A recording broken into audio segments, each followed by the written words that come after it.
All right, good afternoon. Thank you for everybody coming. I know I was asked by Mr. Risen last week, he bridged into what I was going to announce this week, why I'm holding this press conference to update all the amazing people standing behind me as part of our behavioral health unit. It's part of our behavioral health initiative. A lot of get into child adverse experience, all kinds of issues and problems. But I also wanted to highlight what our drone program is doing. We always have a press conference for deputy-involved shootings, and questions are asked. I will tell you in this case, it is quite different that we did not kill a 7- and a 9-year-old child that was getting ready to shoot at our deputies. So as we go forward, I'm going to narrate a little bit of the video as we move forward, and then we'll have our behavioral health clinical manager, Michael Lucero, speak on what the initiative is, and we'll talk about this case and what we're doing to move forward with what we're doing here in Bernalillo County. The resources with children, youth, and families, with the courts. It's taken a lot to make sure that these kids can at least be successful and that they survive. And as you will see in the drone video that I'll show first here in a minute, our deputies could have taken deadly force. That would not have gone well with anybody in the nation. But the drone program saved us, so did our deputies' tactics. I will also show some body cam, which will be available to all of you after the press conference. And then once we show the 2 videos, I will have Michael brief the case and brief our other initiatives. So as we move forward, a 9-year-old. As we play it, you can see the firearm here. Yes, this is a real firearm. And we'll just let it keep playing. They're playing around with it. And you'll see from the body cam that we showed later, deputies are taking cover behind a wall and looking at less than lethal options. At the same time, it's a 7- and a 9-year-old, so do we really want to hit one of the deputies? And once again, they chose not to utilize deadly force, so we can fast forward it just a little bit. Deputies are giving commands. Luckily, one of them wasn't accidentally shot with the firearm, which was loaded. And we speak about juvenile crime all the time. This is an incident with the folks behind me where early intervention. We know there's going to be some scars in these children's lives for everything that they've been dealing with in their home life. This is something that everybody does behind me to make sure that we can make it malfunction. Our deputies decided not to use deadly force as our drone is overhead, giving them real-time information as we explained in our drone press conference. Next, you will see as we go forward, everybody will explain and discuss and nitpick tactics. I don't care what anybody says. Our deputies saved a 7- and a 9-year-old's life. They took the firearm from him, and that's what is key to me. We can look at everything else later, and you'll see how our deputies come in. Take the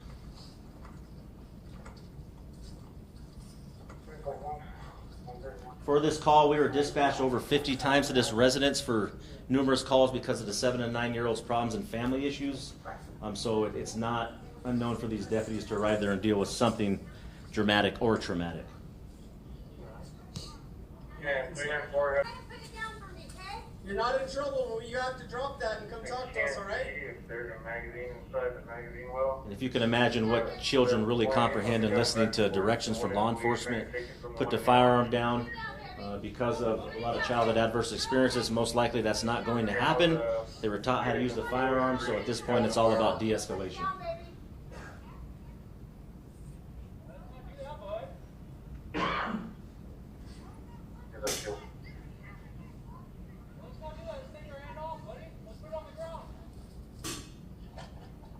So we can fast forward, just really honestly comprehend any of the commands given. What are we going to do without using deadly force? Trying to do everything in the toolbox, training, technology, everything that we've been talking about.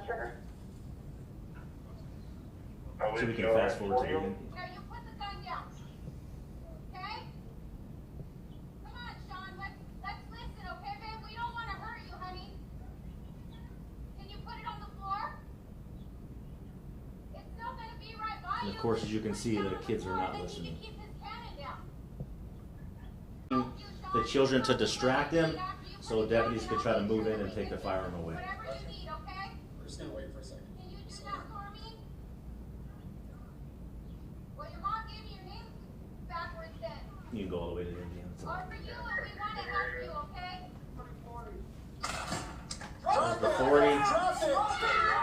40. Utilize, imagine what all of them are going through now. Utilize, and the experiences that they're having of almost having to kill a child. So that's something that we're also dealing with. You'll see our deputies move in here.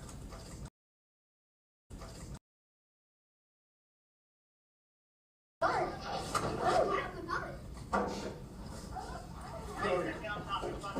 very shocking to see. After this is when a lot of what the folks took part in and continue to take part in. And one of the things is continue to take part in. And one of the things is taken, you know that saying, it takes a village. It's taken, you know that saying, it takes a village. Literally, it's taken every single member of this unit to help this family and to help the numerous issues that they're experiencing. So one of the things that we have is alongside us to deal with any of the safety concerns while we are trying to do the work in the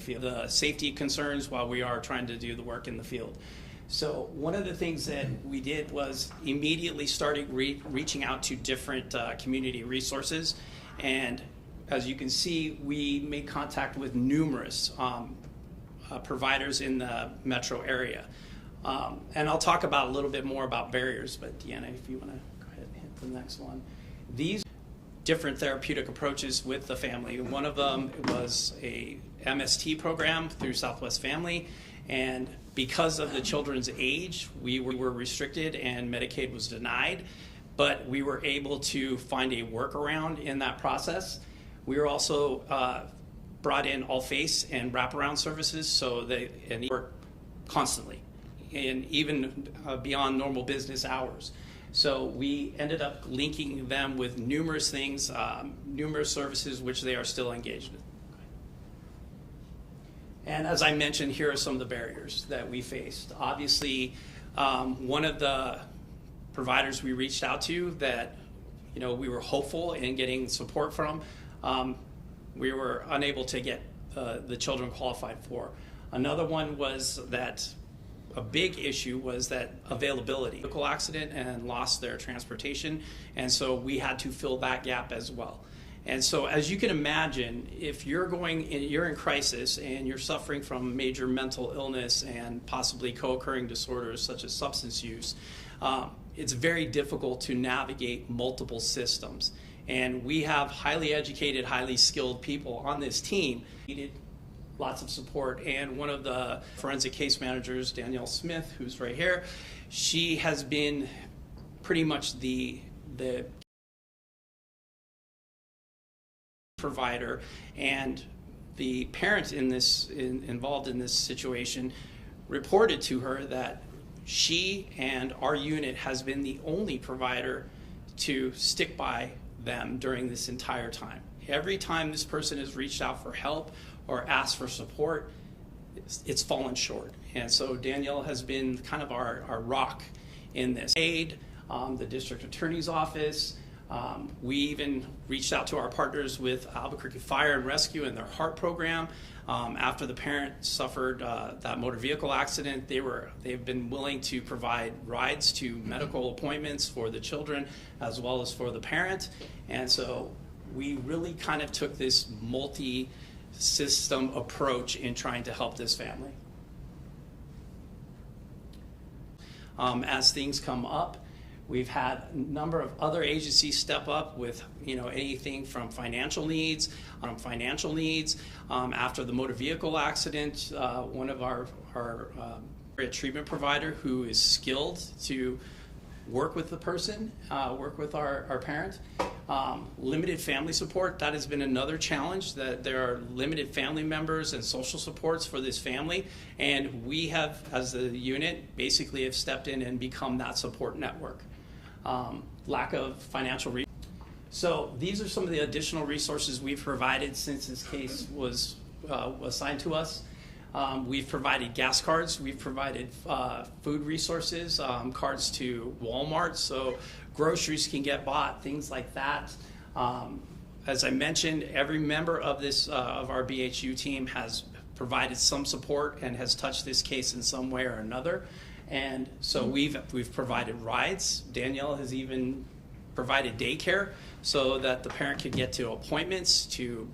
Oh, thank you. Many questions at all up to this point? How big has the unit, the BHU, grown? Has the staff grown in the last year or 2 years? How much has it grown? It has. People awesome people like Danielle, with forensic case managers, with Michael. When we brought Diane Dosal in, brought her in on contract, wanted to see if we were going on the right path. And one thing that I realized, and then that all of us realized, is we needed clinical oversight. When you have, just not in state of New Mexico, but in Bernalillo County, and you just heard Michael talk about gaps in services for after hours and on the weekends. That's something that now all of them, it's their job to meet with all of the resources that you saw. How do we fill in those gaps practically? How do we fill them in? Ramifications to how that played out. As you can see with ERPO and everything, and I'll let Danielle speak a little bit about that because I know there's some sensitive case information. Yes, between criminal elements and criminal ramifications, charges, things of that work later, but we're dealing with the 7 and a 9-year-old. So now we're looking at the adult side. Oh, I apologize. So my background is actually with children in trauma. I was a forensic interviewer for 15 years before I came here. Children learn these behaviors from somebody. And I don't know how much I'm able to say, so I'm just going to leave it very vague, but we know where the children learn the behavior from, and that is being addressed as well. Thank you. Anything else? So as of now, no criminal charges have been filed in the case? No, we'll look into that later. We probably want to, with the 7 and 9-year-old, it'd be different what I always speak about. If it was a 11, 12, 15, 16, 17, 18-year-old, we'd probably be speaking in that home. I talked about adverse childhood experiences, and what Danielle just said is the children learn that behavior from someone who was in the home. We know that someone who was in the home doesn't have the best history, so we know where they're learning these behaviors. Now it escalated so quickly without resources in between, it forced our deputies into a deadly. We're building a behavioral health unit to cooperate with everybody, Albuquerque Police Department, State Police, other Police Department, State Police, other law enforcement entities that don't have the support and these tools. Very important to assist them also. Yes, Sheriff. Not to be the forecaster of that, but what do you want to see them be in life? I want to see them succeed. Children are our future, and we know one side is going to say, lock them in jail. Well, they're 7 and 9 years old. I told you before numerous times in numerous interviews that I understand the frontal lobe, and here we go, and we're discussing it. We're getting into a lot of different things that go very far in depth to not just, if we don't fill in those gaps, shooting and victimizing our community, I will do everything and put everything in my power as the sheriff to prevent that. I can't guarantee anything. I can just guarantee the awesome work that these folks behind me do. It's time for the judicial system, once again, to figure it out. We have to figure this out as a state and honestly a nation. With juvenile crime, a lot of things go into this, especially with 7 and 9-year-olds. 4 to 5 blocks, and there was 2 kids in each car. That's how many kids these folks behind me are helping that we don't see. We're doing a lot of early intervention and preventing the crime and it getting to this level. That's an everyday, and that's just not for the behavioral health unit. That's for every law enforcement officer in the state of New Mexico. And I know between us and Albuquerque Police Department and Bernalillo County, I couldn't even give you a number. I just know that the number is a significant amount to make me. The drone program helped. The drone program stopped the use of deadly force. It brought real-time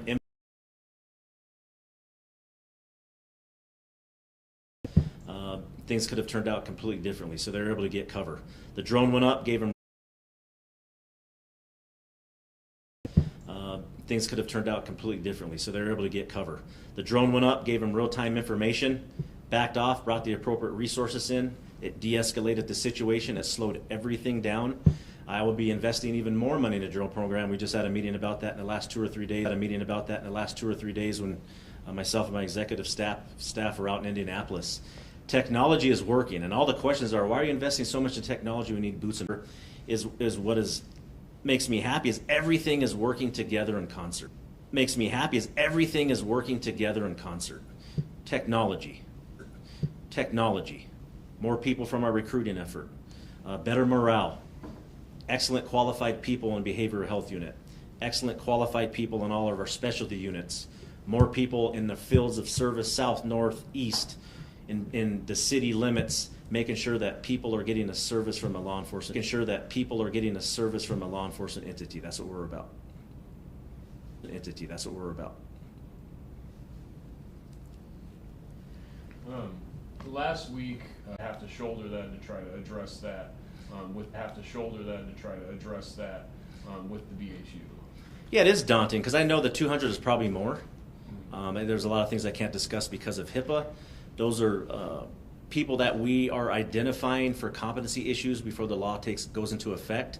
I'm trying to do everything for competency issues before the law goes into effect.